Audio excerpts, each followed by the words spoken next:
मानवत तालुक्यामध्ये अपघाताचं सत्र थांबत नसल्याचं चित्र समोर येत आहे. काल 27 फेब्रुवारी रोजी मानवत तालुक्यातील कोल्हा-कोथळा रस्त्यावर सोमठाणा पाटीजवळ चारचाकी अर्थात फोर व्हीलर चालकाचा ताबा सुटून झालेल्या अपघातामध्ये 2 जण जखमी झाल्याची माहिती मिळत आहे. जखमींना तातडीने परभणी येथील खाजगी रुग्णालयात हलवण्यात आलेले आहे.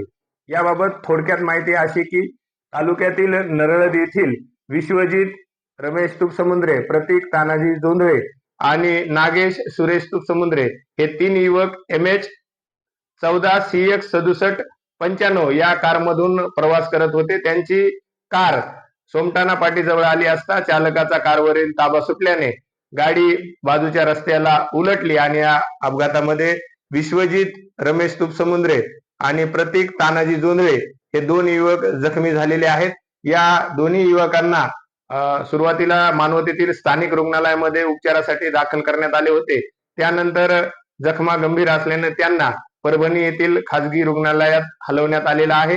त्यांच्यावर या ठिकाणी उपचार सुरू असून सद्यस्थितीत त्यांची प्रकृती स्थिर असल्याची माहिती मिळत आहे.